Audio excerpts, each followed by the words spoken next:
Okay, great. Welcome, everybody. Very, very excited to have all of you join us this Tuesday morning. And this Diversity Club Meet is an especially special one for all of us at HerKey because it is also our curtain raiser for our flagship event of the year, HerRising. As some of you know, this is actually the seventh year that we will be hosting HerRising in India. It started off in its avatar of Restart Her, when it was specifically for women getting back to work. Over the years, it became HerRising because it was for women who wanted to start, restart, and rise in their careers. Since 2020, it has gone completely virtual and online thanks to the pandemic. And this year, we have made it hybrid as is most things in the world now. We're trying to make the best of both worlds. And so this September, we will be taking the conference to Delhi, Bombay, and Bangalore, and then culminate that with a huge virtual career fair that will be for women across India. So for all of those listening, please do make sure that you are booking your conference delegate passes and you're registering for the career fair. At the conference, you will get to meet leaders like the ones you are going to hear from in this curtain raiser. And at the career fair, you will get to meet a lot of HR recruiters from different companies at their career booths. So let's give a teaser to our audience about what kind of discussions we will be having at HerRising. And also, let's share a little bit about what are some of the best practices in driving diversity in organizations. Before we start, let's do a quick round of introductions. I'm Neha Bagaria. I'm the founder and CEO of HerKey, formerly Jobs for Her. And I've been leading this company now for over 9 years. And it has been quite a roller coaster ride of my own work-life journey while, leading the way for my own team members and the women around. So it's very, very exciting to have all of you join us today. Sarika, would you like to introduce yourself? And Yeah, sure. And when you do, please also share about why you are so passionate about this space. Yeah, sure. Just a second. Yeah. So I'm Sarika Seni, and I have been with CK Birla Group for the last more than 8 years now. And I am leading diversity, the entire DEI charter in Birla Soft. And I think we have talked a lot, Neha, about this, that this is very much deeply connected to my higher purpose. And the higher purpose is to make some meaningful difference in people's life. And I always say, what is my achievement is that I have saved 10 lives by virtue of being a mentor, counselor, or whatever I was doing in this space. And I'm very, very excited to be a part of DEI. And it's just not only women. We are working on many entities like blinds and other entities of diversity as well. So this is very much connected, and I'm so privileged to be associated with HerKey. They have given us so many platforms to express what we really believe in, right? So thank you, Neha, for the same. Well, thank you, Sarika. And yes, it's extremely important to actually express what you all are doing because that's how we can all learn from each other and increase the work that we are all doing. So thank you for that. Kanika, would you like to go next? Thanks. Hi, everyone. I've been associated with S&P for the last 1.5 years. I lead tech talent acquisition for the APAC region. Before, I have almost 15 plus years of experience in the space of talent acquisition, largely technology. Prior to this, I was associated with Deloitte, IBM. I think as a part of the talent acquisition team, of course, it comes very naturally to promote and encourage diversity. But at the same time, personally, also, I think it's to do with the fact that while of course we look at all areas of diversity, I think female diversity largely is a very, very personal agenda as well in terms of again, like Sarika said, the fact that you were able to make a difference in people's lives, ensure that when you look at lives that are getting empowered, there's that little bit of confidence that every time that you encourage somebody to be a part of an organization or move ahead or be a leader. I think that's something that drives me definitely towards promoting diversity. Great. Thank you, Kanika. And I absolutely agree. We all are going to be working very, very hard every day, every week, every month, every year. If we can impact lives while we are working so hard, then why not? There's nothing better than that. Absolutely. Thank you for that. Ruxar, would you like to go next? Thank you so much, first of all, HerKey, Neha, and the entire team for having me here. My name is Ruxar Zulekha. I am the head of talent acquisition for a region in ABB that includes India. With ABB, it's been 8.5 year journey.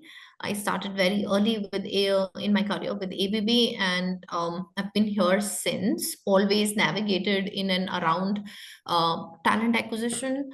Why gender diversity? I think there are different dimensions of diversity. I'm individually very passionate about the women aspect of it, the gender diversity aspect of it. You would always find me inclined raising my hand wherever there is a conversation about women, what can we do for women, about their empowerment, how we can make an impact. And this is, if I'm honest, this is not just work, but for me, if I see it in my real life, personal life, anywhere where I see that there's something not right, there's something that can be done better for women, you would always see me standing up, raising my hand that what is it that I can do.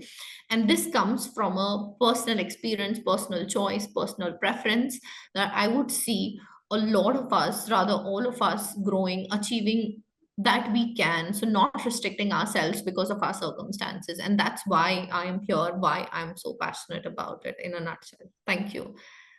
Great, thank you, Ruxar. Yeah, that is one observation I always make also when I walk into a room. You automatically end up seeing, okay, how many women are there represented here? And yeah, if you look at this room, this is an overrepresentation of women for sure. For the men who did introduce themselves on the chat, like kudos to you. We definitely need more men in the room as well leading these conversations. But yes, thank you, Ruxar, for that. Khushbu, would you like to go next? Firstly, I would like to, thank the HerKey team, for providing me this opportunity where I can come and, discuss on certain topics related to diversity. I come with approximately 15 to 18 years of experience. I have taken gaps and also, continuing to that, 15 to 18 years of experience into talent acquisition. I have a very diverse career throughout, I started in a consulting, moved into a KPO, then worked into a service-based IT firm, then moved into a product-based telecom organization, then FMCG, then now I'm into a manufacturing unit. So, altogether a very diverse portfolio I've been throughout. Yes, I love talent acquisition, so that's how I my entire journey is into talent acquisition. From the diversity point, HerKey was not there, when I was looking out actually. So I would say that this is a really a good platform for the people like me when I was looking out after a certain 4 to 5 year of a gap. So this provides the opportunity to the women's who are coming up after a gap, who had certain unfortunate situations in their lives where they didn't continue with their work and all.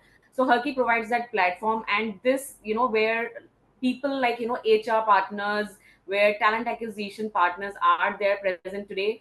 I think we can together in whole provide that opportunity and can create and can open that door for those women's who are actually want to come back in a real time scenarios.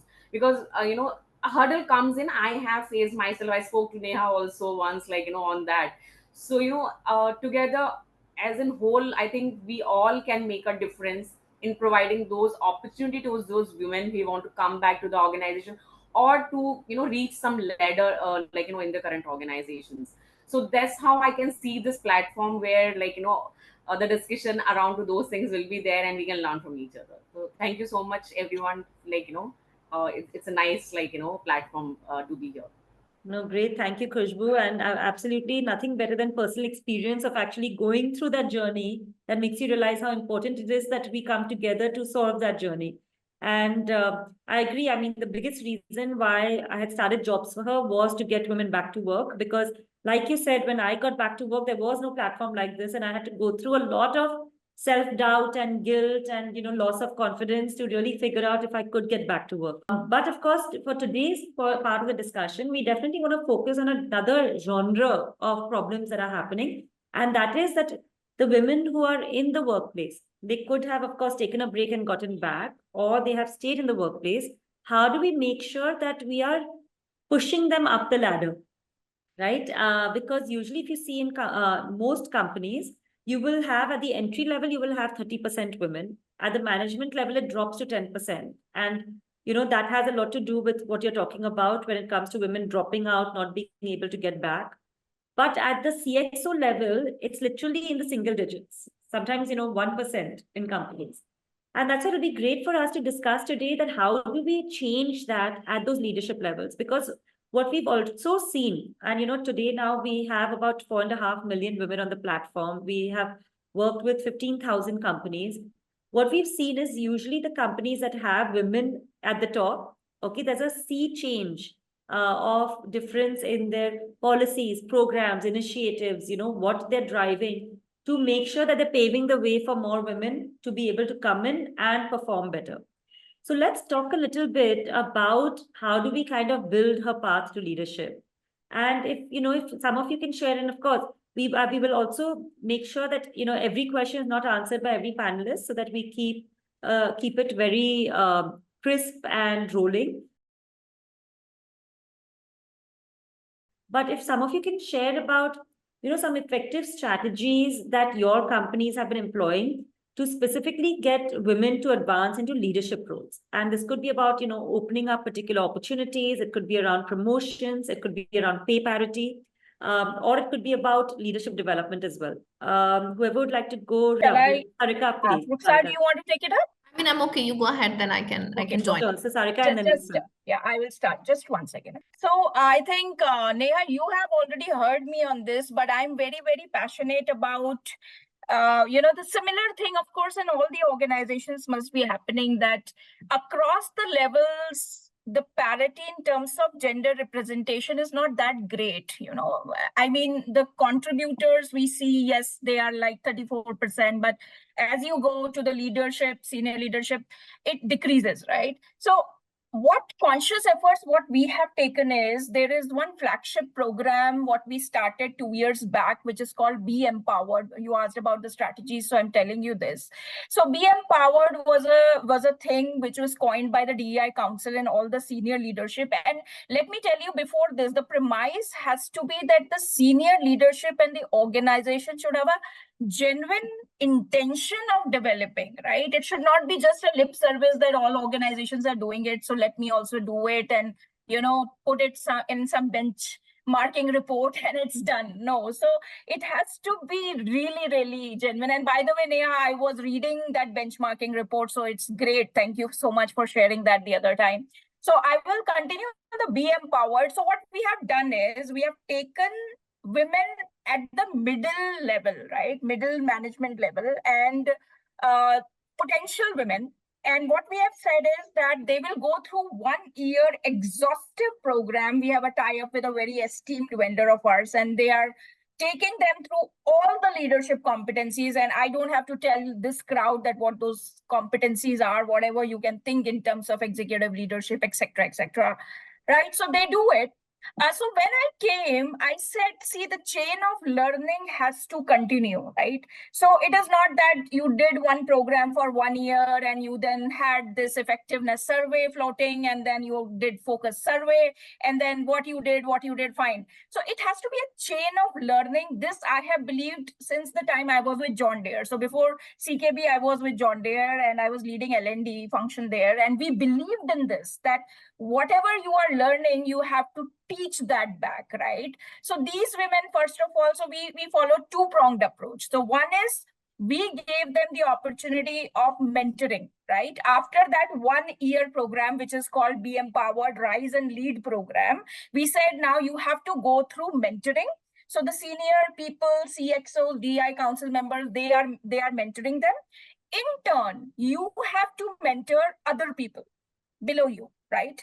So this is happening very nice. We did this survey, we talked to them. We are very soon going to have a graduation ceremony of our cohort 2. So this is what we are proud of. And second thing what we started is each one teach one. So see, for Be Empowered, of course, there was a caveat that that a woman has to be a stellar rating or a commendable rating, but each one teach one is where you can reach all the women. So we said grade 5B and above, and grades can differ organization to organization, right? So grade 5B and above, all the women should have somebody to go to, right?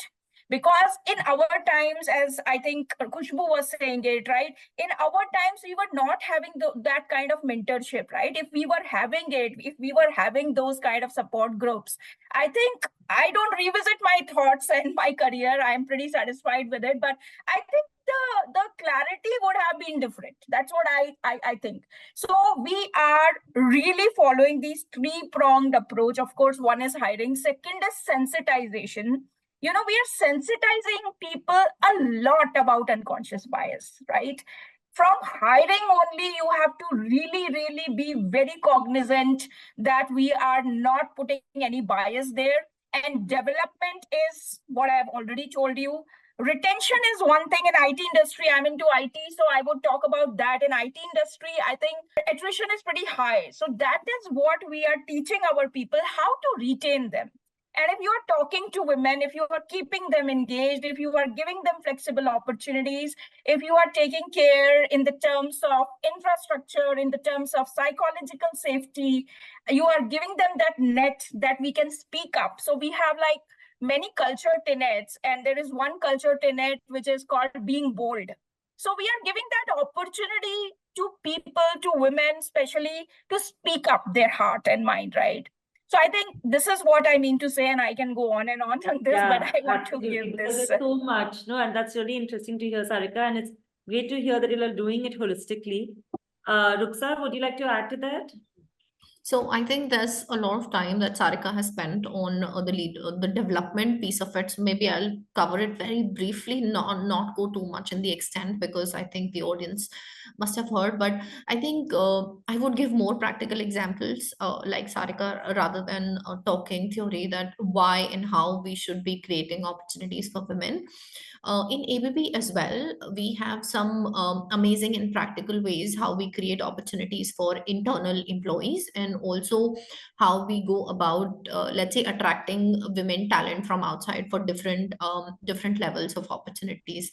In ABB, we have, in India specifically, if I talk, there are 3 legal entities, and all of these 3 legal entities are very different from each other. So you have your software and R&D, you have conventional engineering, and then you have the global capability center. So every entity demands a very different development program, right? So we have something called as lead program, that's gender inclusive, but we ensure that we have representation from women. A certain percentage of representation needs to come from women. If we don't do that, then there's a very high possibility that all of the seats or the nominations would be only men. And then there's something called as very exclusive HerRise program for women. That is, let's say, starting from a certain grade to above. This is 1.5 year program in which you undergo sponsorship from, let's say, a certain audience. Then you have mentorship, and then you have, let's say, certifications, courses, leadership development programs from places like Harvard. Let's say IIM Bangalore, you have your ISP Hyderabad also coming in and providing these learning opportunities, certification opportunities, and this adds a lot of value. And once you clear all of this, you're graduated, so you understand that this is a journey, and then it kind of comes to an end, but then it comes the implementation phase. Then we're talking about the GCC, where we have people as fresh as a fresh graduate joining, right? So we have different levels of development program. We have something called as Explore, then we have Endeavor, then we have something else, where depending on your experience, you're provided opportunities, you're provided network, you're provided let's say multiple resources, and then again is the implementation. There's projects that are getting assigned to you so that you implement these learnings. The other things I would probably come out of the development programs that we do, and which I think I can talk about extensively, let's say later as well. But if you want to create opportunities for women and you want to advance them, it is must to have that you have flexible ways of working or flexible work arrangements, right? The most important aspect, and I think Kushbu touched upon this, is that you reach a certain phase of your life or a stage of your life where you need that flexible aspect. It could be marriage, it could be maternity, it could be maybe taking care of an ailing parent or supporting your spouse for something, right? Or your partner for something. So at ABB, we have something called as new ways of working, which was introduced during the COVID, which could mean that you can have a flexible contract with ABB. You can decide to work for 2.5 days, 3 days, 4 days, as you please, right? Depending on the opportunity. You can have flexible number of hours. I can do 5 days in a week, but I want to work 5 hours in a day. That's possible.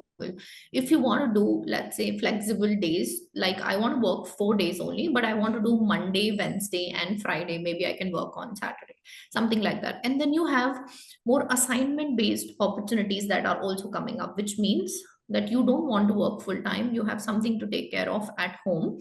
Then you can have a possibility of a 6 months assignment, and it's a project based, so milestone based agreement with the employee that you achieve this, and then the payment happens on milestone base. So you are necessarily not pressured to take Monday to Friday. You can work on weekends, you can work whenever your time permits. The other thing that we're also doing is to have an employee resource group, and I will tell you how that helps when you have women coming for women, right? As I was talking about it. So these are employee resource group where women come together, discuss about their challenges, discuss about the opportunities of growth that are available. And let's say there are managers, women managers who are available in these resource groups. They are able to identify potential hires within ABB community to be able to go ahead and, let's say, explore discussions with them. And the last bit which I would touch upon is something called as open job market, which is an internal mobility policy for ABB, which mandates recruitment team and the managers to publish the job internally. So anything that goes out needs to go through 15 days of internal search, and which definitely provides an opportunity for women within the organization to have opportunity internally rather than looking for something outside. And that's how you will see in ABB an average tenure of an employee ranges from 10 to 15 years. It is not lower than that. So if you cross a bay on a floor, if you talk to 5 people, 4 of them are more than 10 years in ABB. So that talks about the retention, that talks about the opportunities within the organization. So I will probably give it back to you, Neha, if there's anything that anyone else wants. Oh, wow, Ruxa, that's great. And thank you for that. I think Sarika and Ruxa will have set the base for a lot of very interesting areas where it'll be great for us to kind of double click on. Okay. And one of them, I think, would be what you all mentioned about these kind of biases that exist, right, inside the workplace. And could be biases for both women who are already in the workplace, and it could be biases when it comes to recruitment as well, to get women in those positions. Kanika, Khushbu, would you all like to talk a little bit more on those areas and what maybe you all are doing, like if you all have seen these biases exist, and how are your organization looking at overcoming them? Khushbu, would you like to go? Sure. Thanks, Neha. Biasness, yes, is exists. It's not only unconscious; it's conscious bias is also there. So I won't deep dive into the unconscious bias right now. And there has been instances like where I have seen like women wants to apply to certain position, and like the hiring managers has said to me that she has a child. Do you think like she'll not be able to travel and all? So I like then in that scenario, being into talent acquisition, like I think we have to be very open when we are talking to our hiring managers clearly. So you have to give a pushback at times, like at times you might need to understand their situation, but it's not possible every time. So at times we have to give a pushback. So I have really gone back and told like that hiring manager, if that girl is ready and if she is like interested and she's fine to travel, then and it's an internal, like, she was an internal candidate and want to move internally to a role. Then I said, I really don't see, and she has to go for all the rounds of interviews. And I made sure that, she goes for all the rounds of interview, not only one round, to have all the rounds of interviews. Because what happened at times, hiring manager can be biased. What you can do, what I basically, like, in my organization we are doing, we let candidate go through all the rounds of interviews. So we don't reject them at one level or two level. Why? Until unless it's a very technical, like, a candidate is not a fitment, then it's a different story. Otherwise, we, like, leave all the candidates to go through all the rounds of interviews, have to go through all the competencies. The ratings has to be given on all the competencies which is required for that particular portfolio.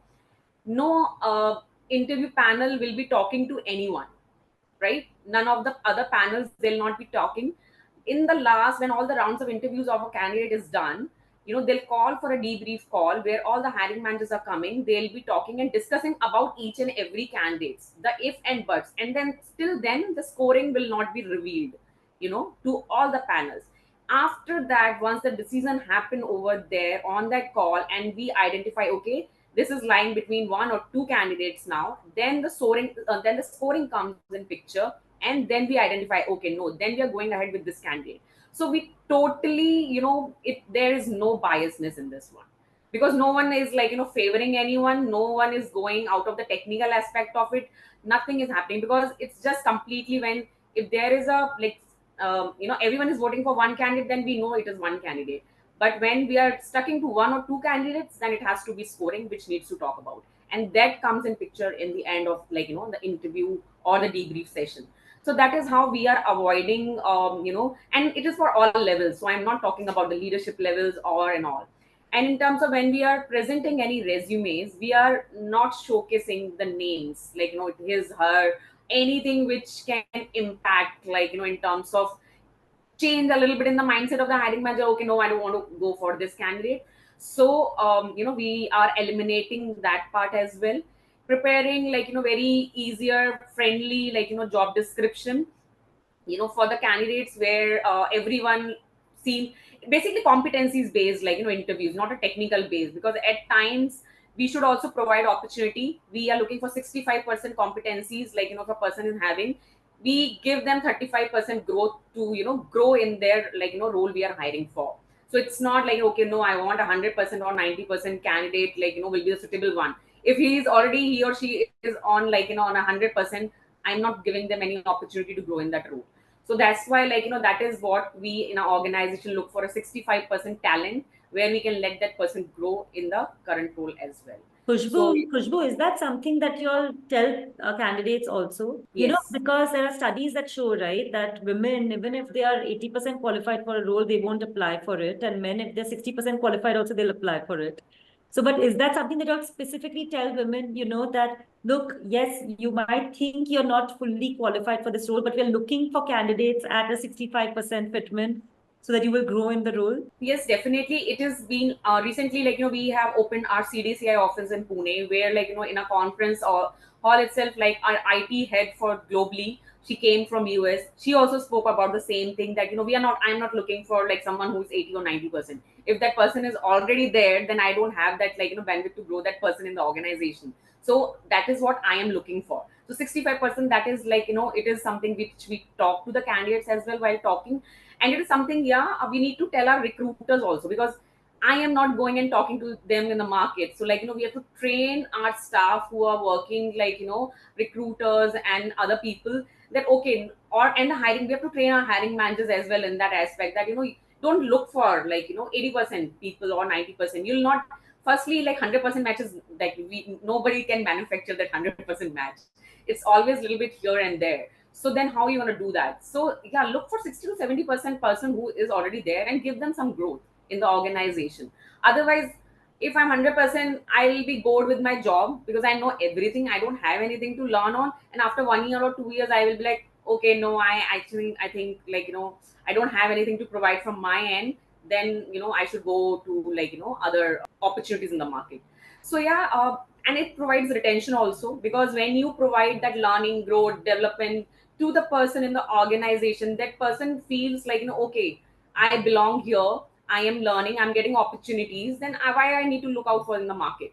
So, these are certain aspects which, I think helps. Like, that is what I believe. I don't know, like, other people on No, the I forum. think that's a very interesting, refreshing perspective, which I haven't heard. And I have to say, it's been 9 years of lots of discussions, and every time we have a discussion, I learn something new, and that's a new one. And I think that's Khushbu. I would love to like also get this showcased out there to women, especially women returnees, that we don't want somebody who's 100% fitment to the role.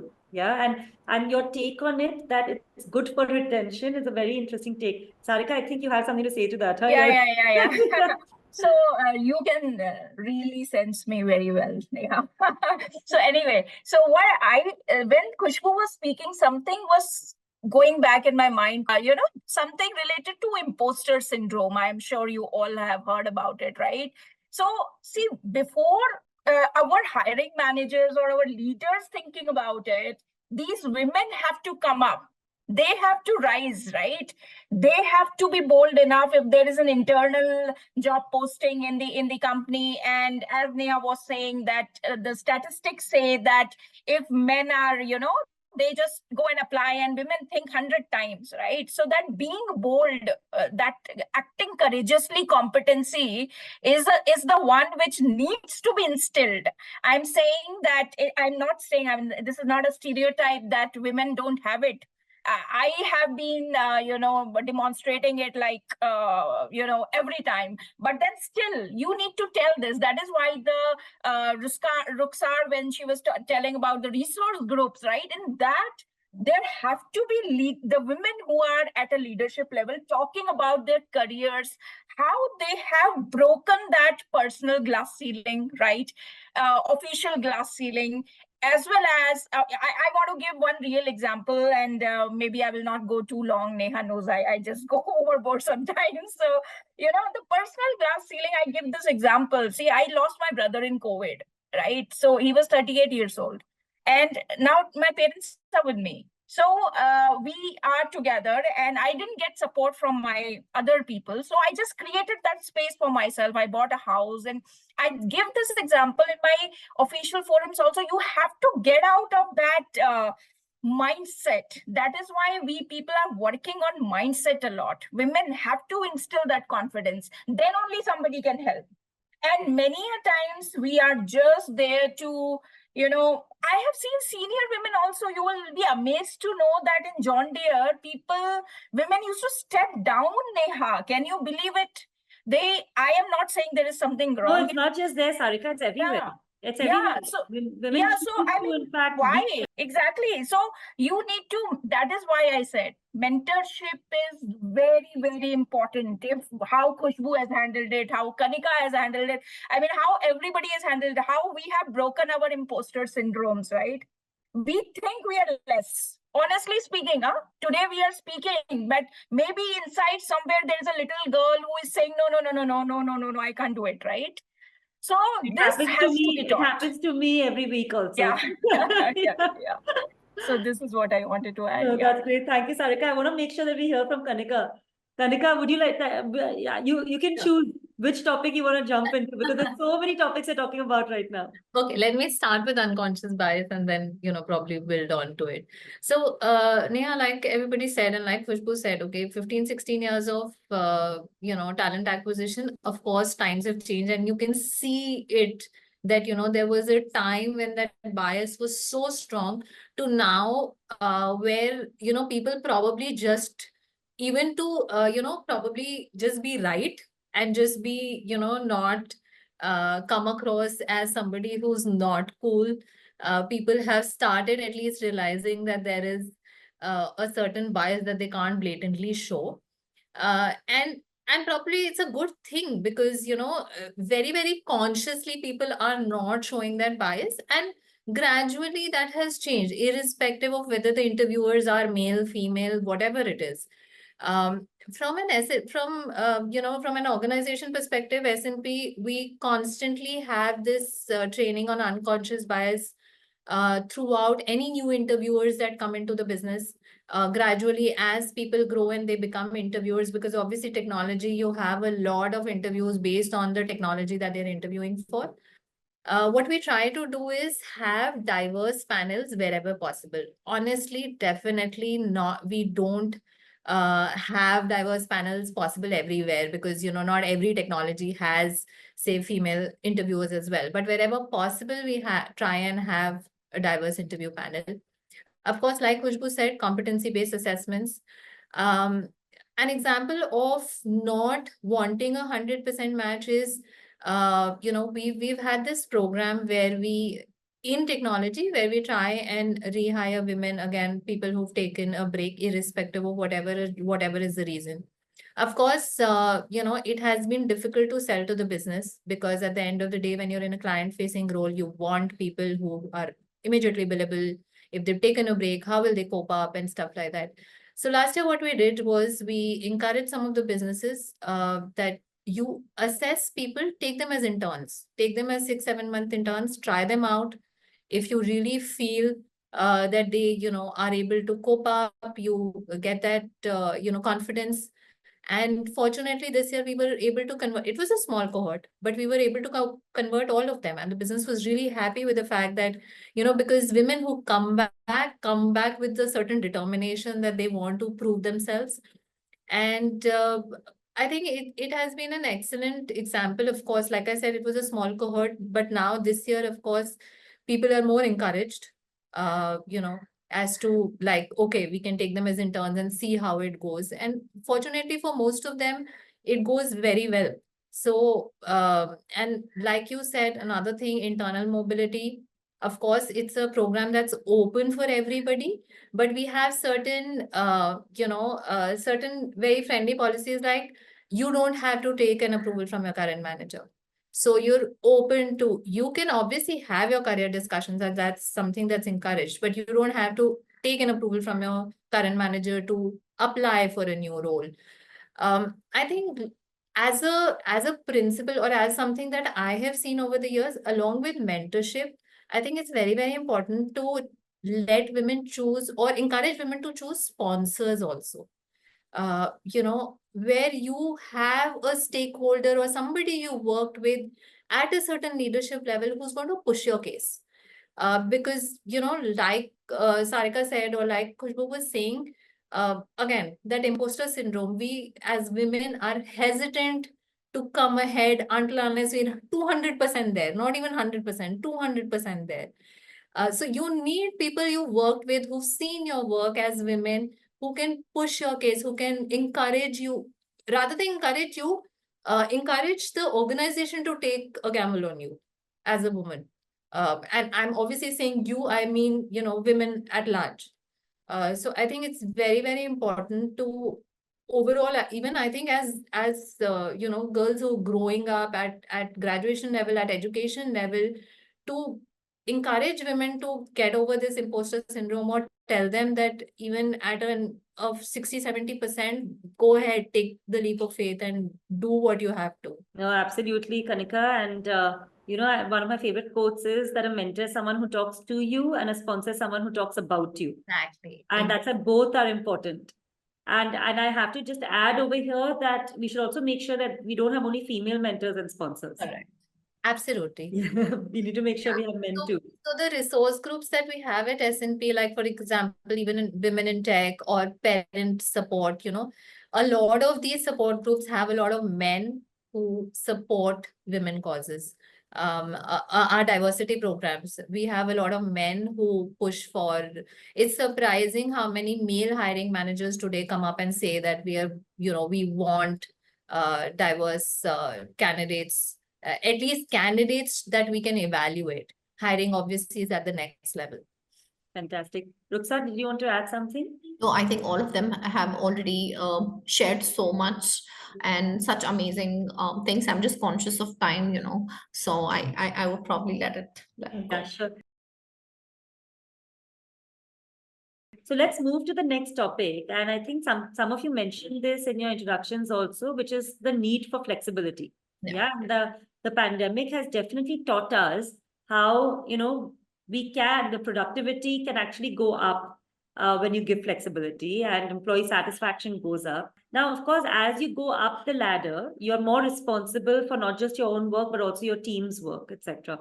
Now, in situations like this, how are organizations managing the need for flexibility or the need for managing, work-life priorities that especially women have, given the fact that they're usually primary caregivers? Yeah. Ruksa, would you like to take that? Did you take my name? Was it Yes, me? yes, Yeah. yes. Okay. Thank you.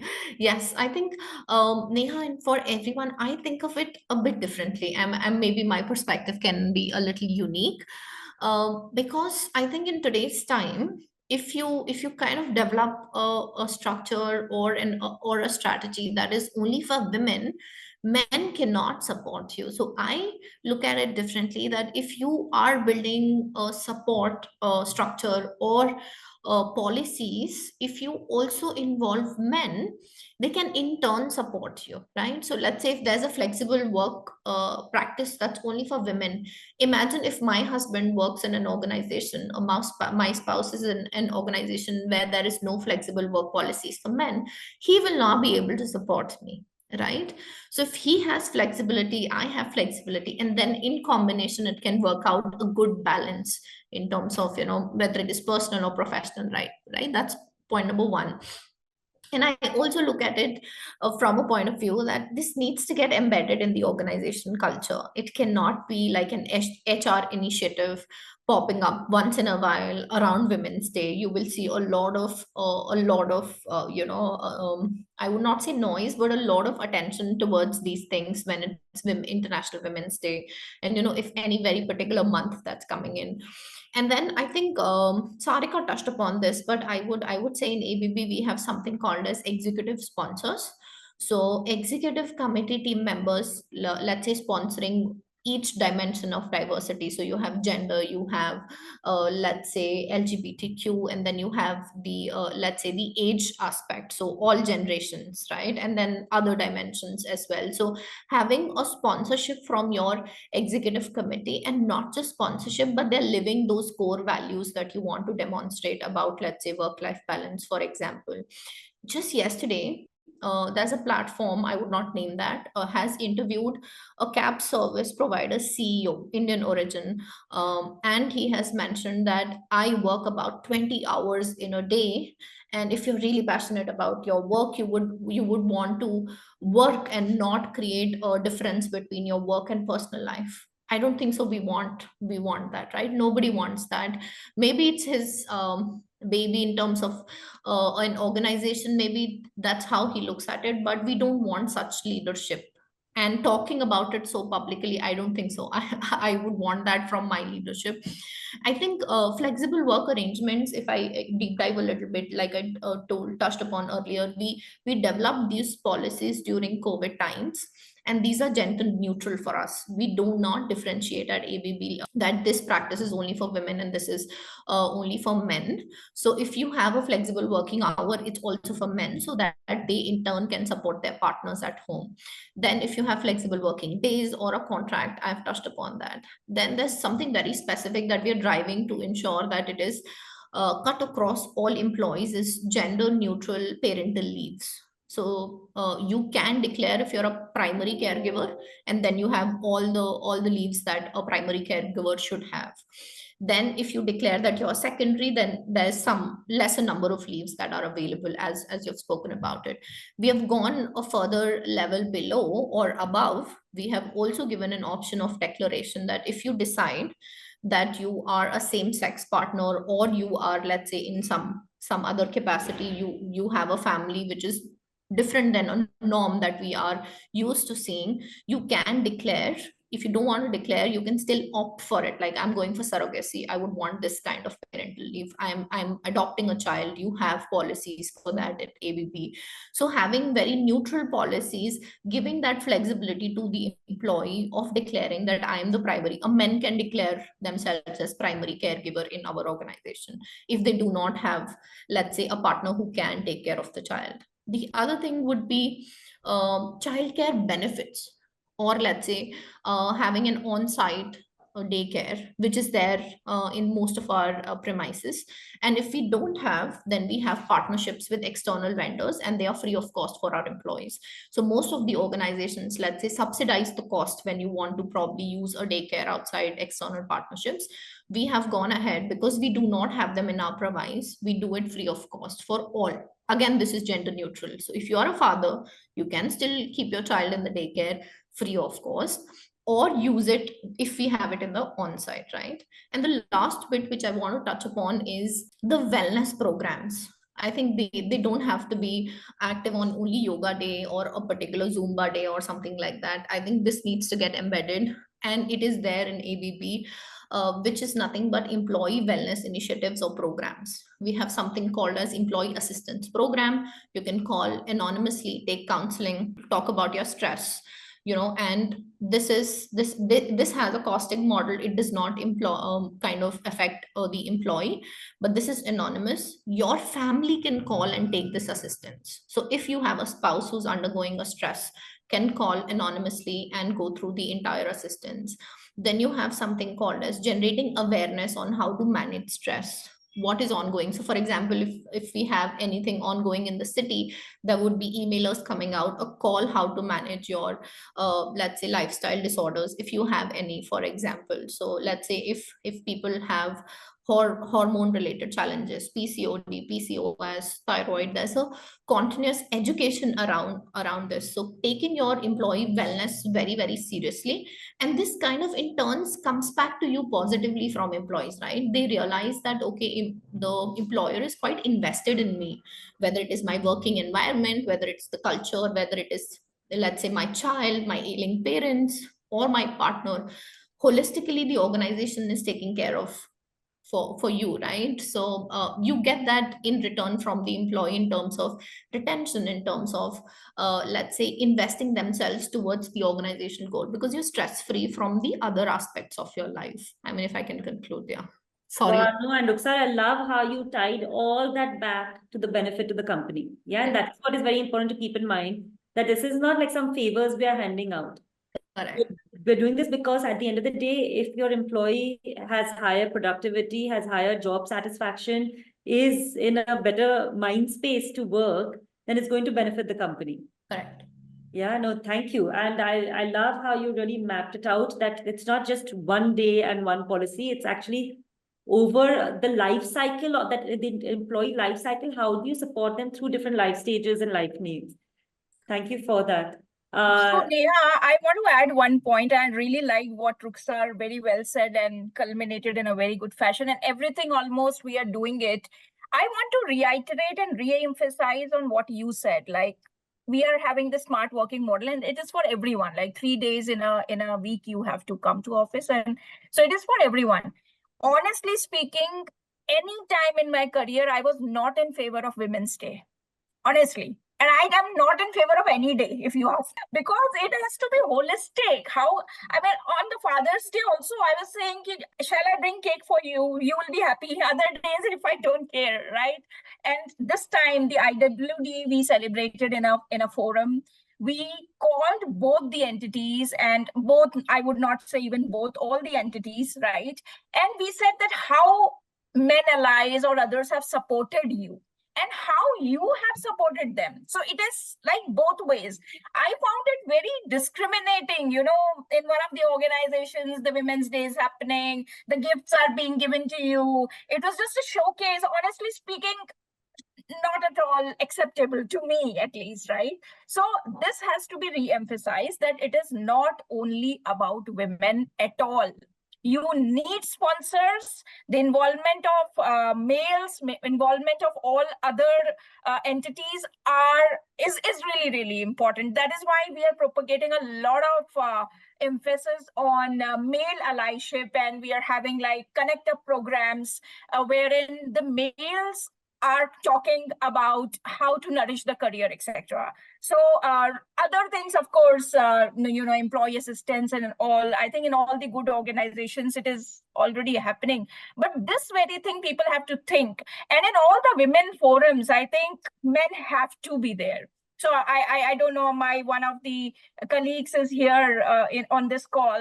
His name is Sudhir. So I deliberately took a man in my team because I wanted to make it diverse. So people have to think that way. And sometimes people really get into feminism and other stuff. And I had a very rough taste of it once we had organized one session.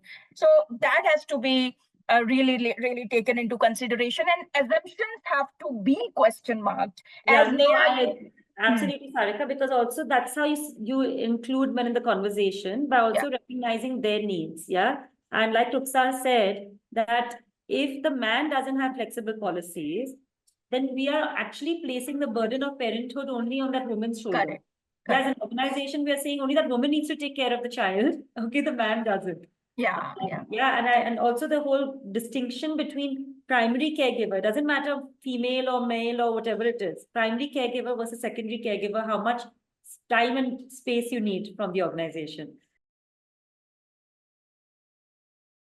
So I'm going to get into the last question from me before we get into questions from the audience. So everybody listening to this, please do put in your questions on the chat so that we'll take it right after this.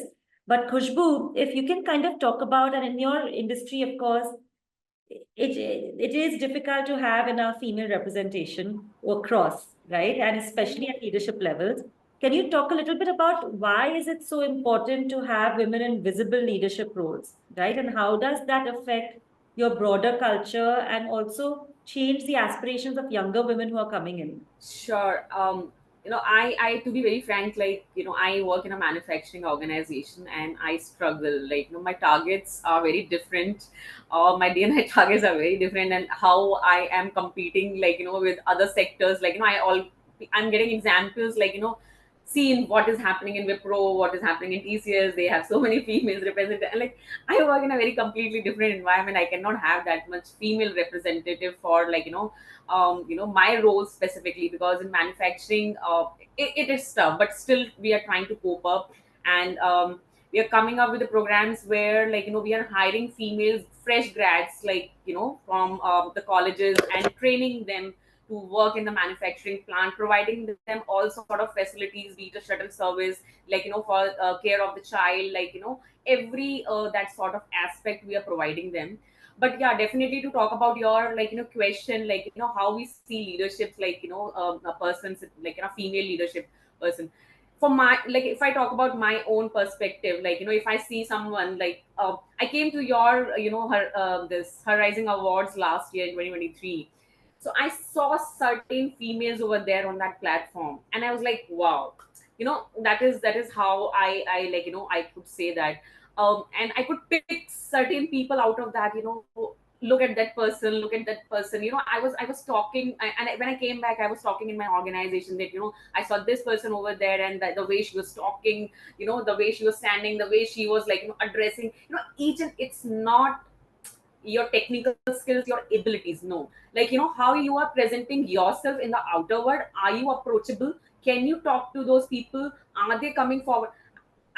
Okay, for example, I don't know Sarika. If I met Sarika, and Sarika is on a very higher position, somewhere, and I'm talking to her, and if she is not talking to me properly, I don't care, from where she's coming, what background she has, how much experience she has. No, she will not be creating an influence on me.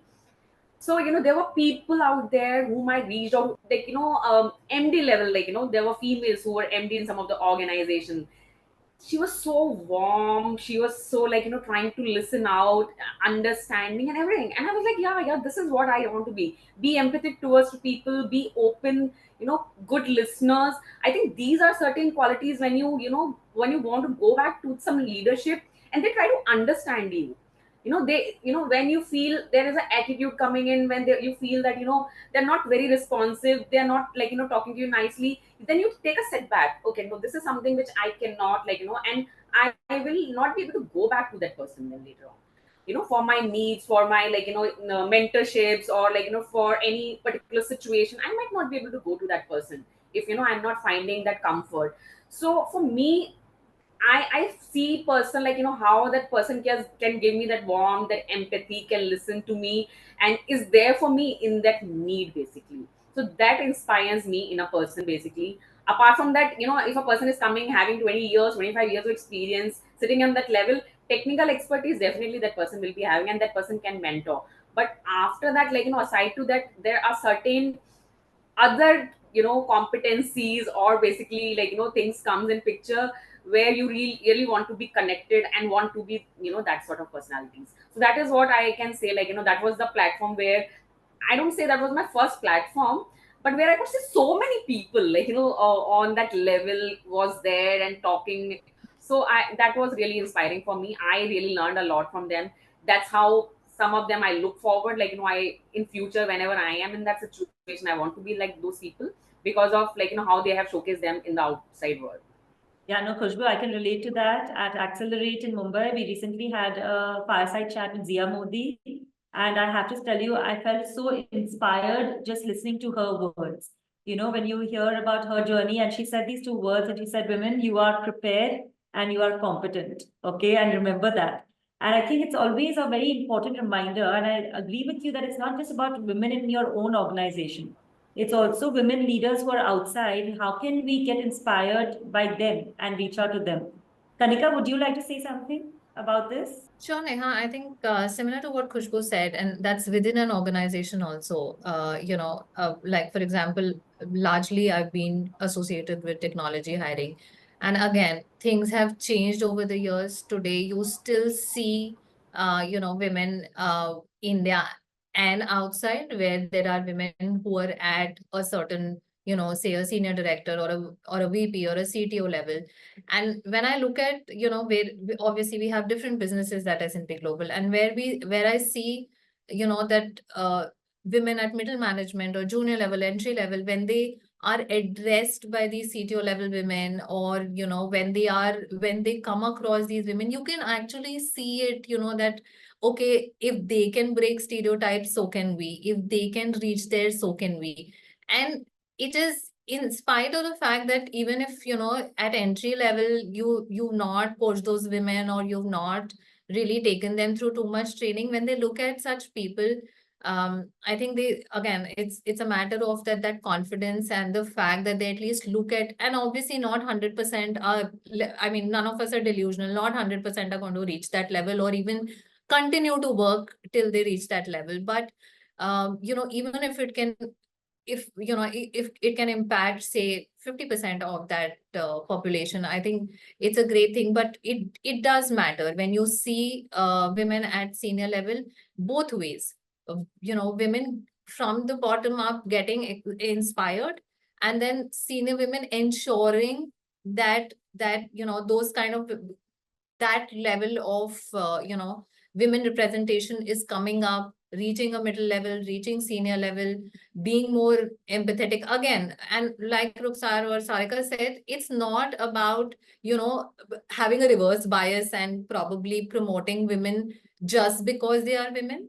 Of course, competency, skills, attitude, those are things that are to be evaluated across, irrespective of the gender. But yes, it definitely inspires and makes decision making very, very probably, unbiased in terms of, gender diversity. And I've somehow, again, it's probably my perspective and observation.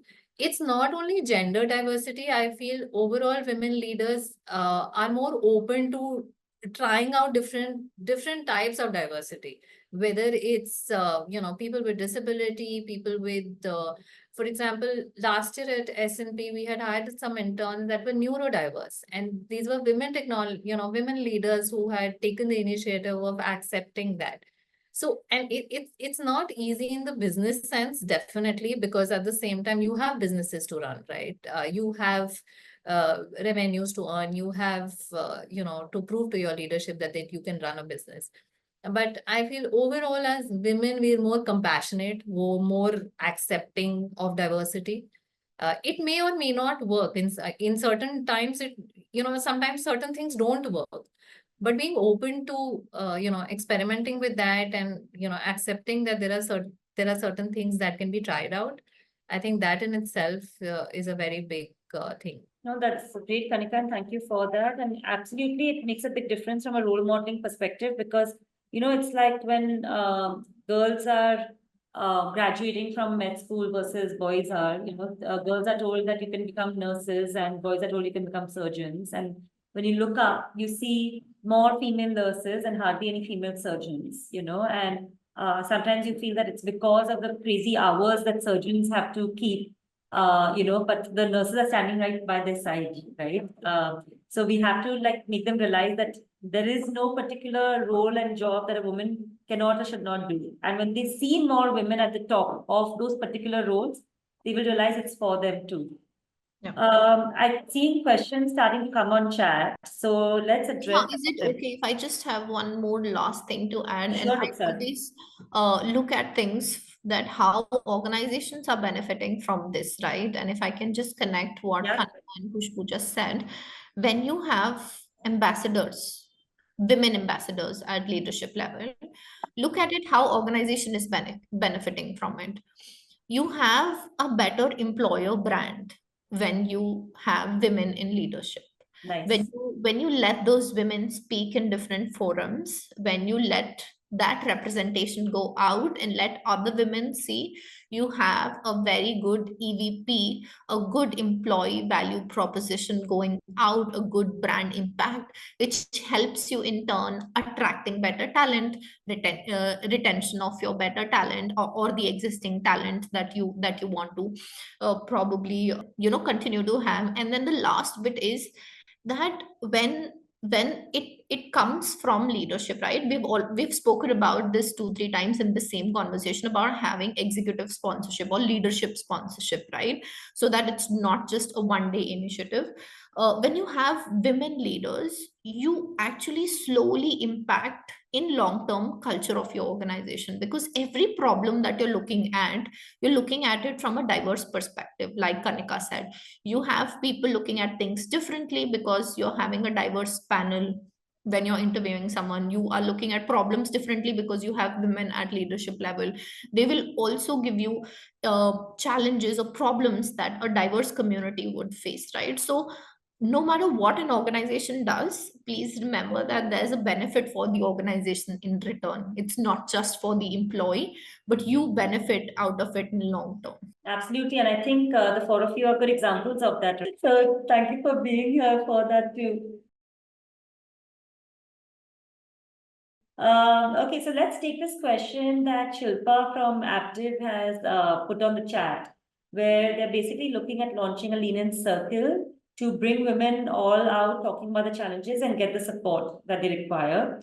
Now, her main question is that, one, do you all also look at having different circles like this in your organizations? Of course, Rukhsar, you talked about ERG networks also.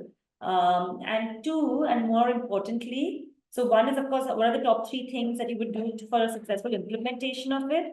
But more importantly, how do you sustain an initiative like that over a long period of time? Rukhsar, since you mentioned about ERG groups, do you want to take it? I can pick this up. So let me just get this name correctly. It's Shilpa, right? Yeah. So Shilpa, you can call it with different names. I think all organizations have it. You can call it a lean-in circle. You can call it employee resource groups. You can call it women network. There are a lot of names to it. It's just matter of the same intention.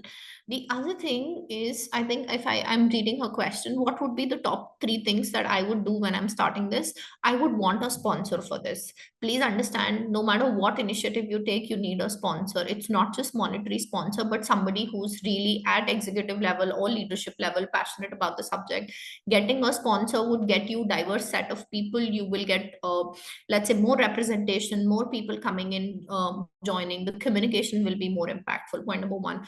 Point number 2, you will assign project leads or project managers, people who are organizing things for these groups, right? So people who are sending out invites, people who are planning the agenda, people who are coordinating with different people to organize. The third thing is to keep it, not go too aggressive, keep it sustainable, which is your follow-up question, which means you don't decide to meet every week. Don't do that. If you go too aggressive, you're going to just have a fizz for some time and then it's going to die down. To keep it, build a sustainable connecting model. You need to regularly catch up.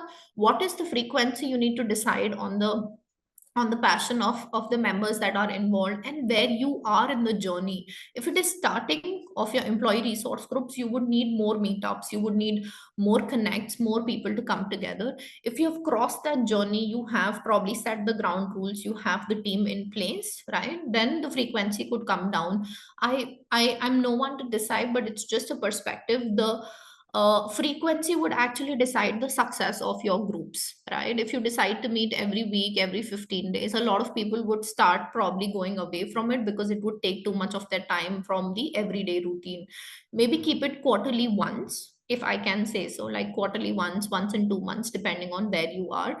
Sustaining would need representations, people who are really, really passionate about being in charge of these groups.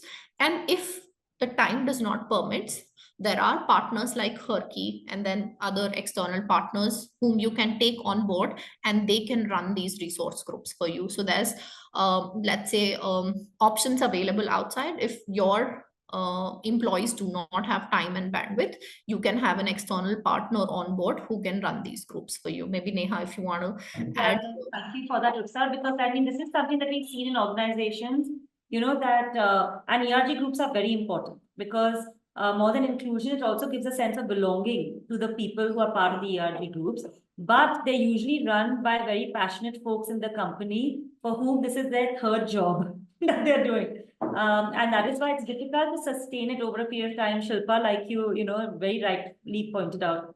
And that's why we've been working with companies to kind of lessen that burden of engagement, because that's very important. Yeah, so we run a framework called the Lens program, which is Learn, Engage, Network, Showcase, which are the 4 pillars for keeping an ERG like this very active, engaged, and also relevant and impactful for the members of it. And, you know, happy to take that offline also with you and anybody else who'd be interested in that. Sarika, you want to? Yeah, I want to add, Shilpa, for your benefit, I'll say, and I think Ruksar has already said it, that you need to do it in a structured way. That is why we have a very good charter, and we have named various platforms. So 2 platforms, they are only for women. So for certain grade senior women, there is one resource group. There is a Connect Up, which is in 2 formats, wherein women are speaking to them and also men are speaking to them. There is a third platform where men, women, all of them are coming together, right? They are talking about the nuances of diversity. So we have named them Rendezvous with Verve. There is the other pieces, Her Voice Unplugged, which is for senior women, right? So that way. And also you need to be very, very cognizant, as Ruksar said, that thing has to have, I mean, it's human mind, right? The gravity has to be that way, and it will be sustained if it carries some kind of value. And also, like, you should have chain reaction. I always re-emphasize on the chain reaction. And for us, it is really running on the mill. Why? Because every year we have women who are graduating from Rise and Lead, who are getting mentored in the Be Empowered program. Now we have a pool ready who will be doing these programs for another set of women. So we don't have to search, oh, you know what, you are interested or you are interested. They have this responsibility to teach back, right? And as Khushbu was talking, when we were talking about credible leadership, right? When you see credible leaders talking or having those career planning workshops, it really, really matters. So for Shilpa, you will have to structure it very, very properly. You have to see what forums for who, what is going to be the objective. Also rely on the GPTW findings. I don't know if you have that. On the GPTW findings or employee insight survey, what are your women wanting to listen, correct? It's not that you know about something and you are just releasing it. I understand, like we did it for imposter syndrome various times, because this is really a talk of the town, but you need to assess it before releasing it. So as we say, planning and executing is the competency before implementation. Thank you. Very nice. Thank you, Sarika. We have another question from Jyoti, where she's asking that, is there anything special that we do during the candidate experience to ensure that they feel comfortable during the interview process? Khushbu, I know you spoke a lot about, the interview process and the panels. Do you want to talk about that? You want to take that question? So in the hiring process, is there anything special that we can do to ensure that women feel comfortable during the interview process? Yeah, so I think not asking personal questions until and unless the candidate is not comfortable. So please avoid asking those questions. Apart from that, parity and other things like how you are talking to a male candidate, like similarly, like there should not be much differentiate. But in terms of like little bit private thing, which is like very close to might be a candidate's heart, shouldn't be there.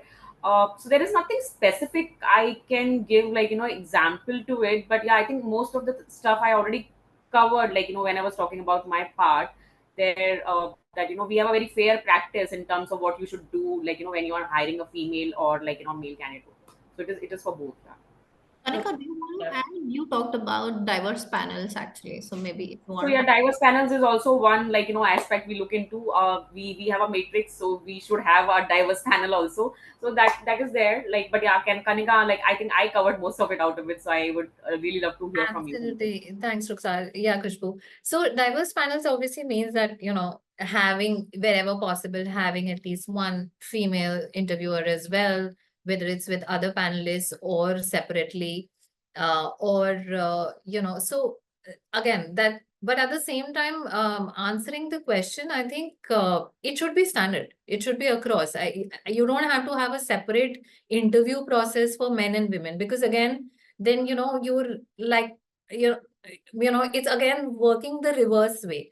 It has to be a standard interview process which does not have any bias basis, whether it's a male, female, whatever the gender.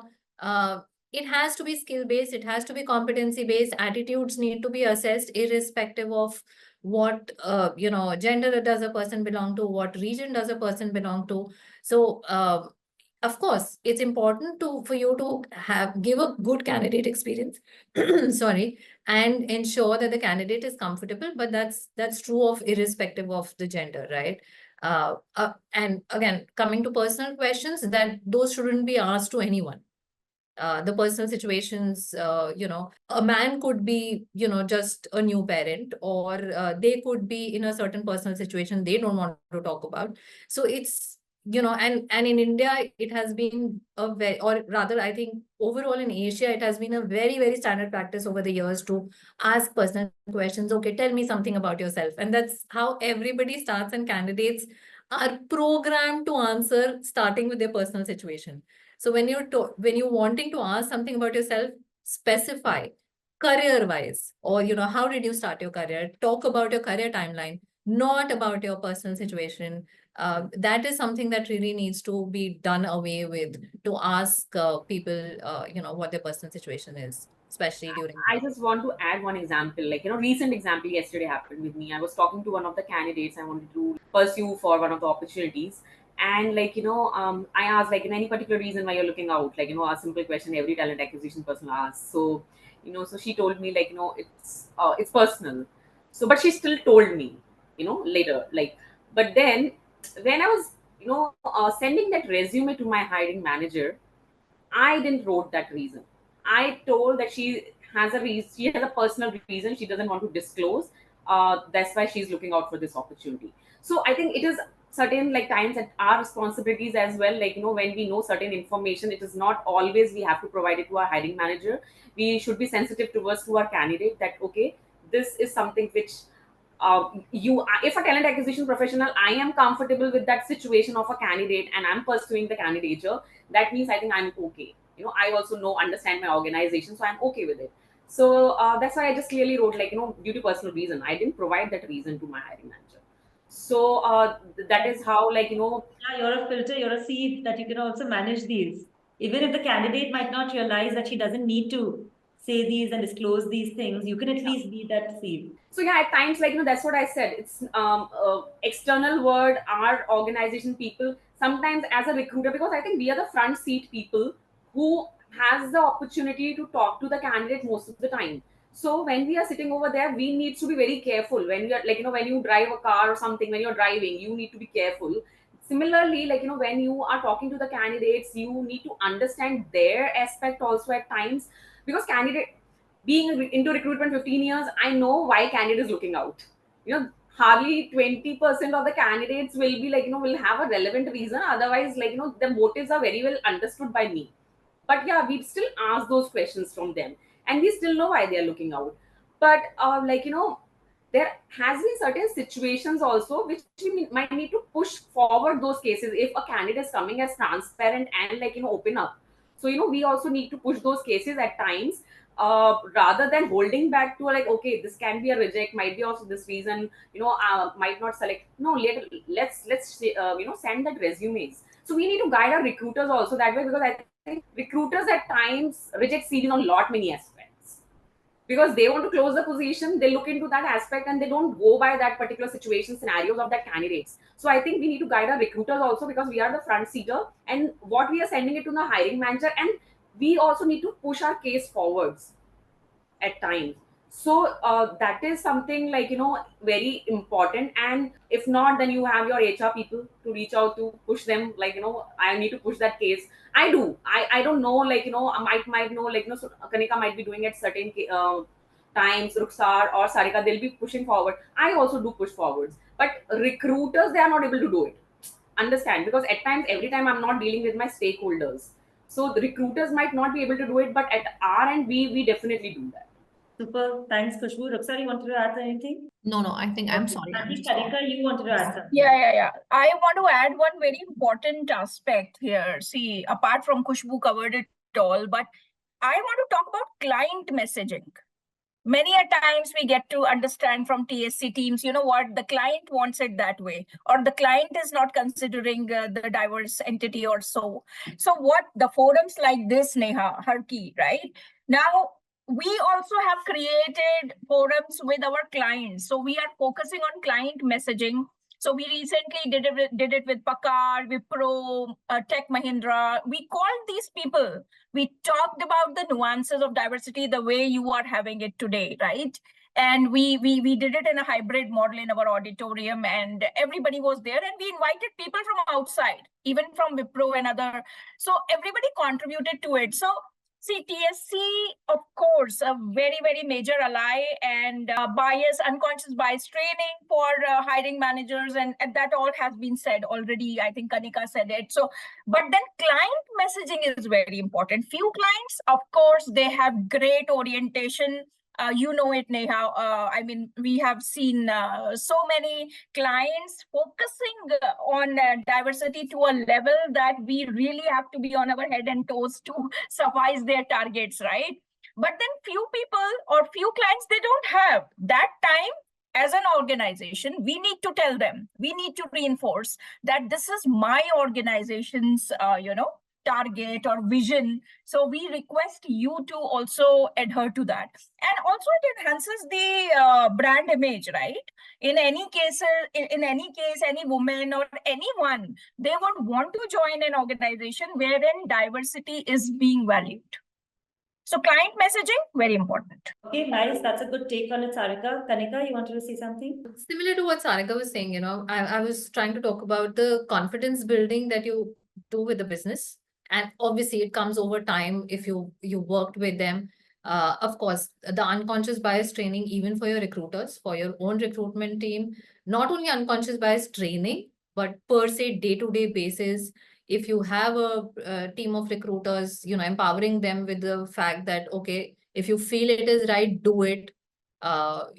You have to ensure that you have a strong case and you have that confidence with the business that if you're saying so, then they will agree with you. And again, like I said, it comes with time, but ideally, gone are the times when you're just sourcing resumes and passing it on to hiring managers. That's not what an organization is looking for, and that is not how it should be also. When you're doing that value add, the value add in terms of overall DEI and diversity per se, from a talent acquisition perspective, needs to be very, very strong in today's time. Okay, super. No, I love how this conversation moved from candidate experience, okay, to the candidate and also about the candidate in the organization.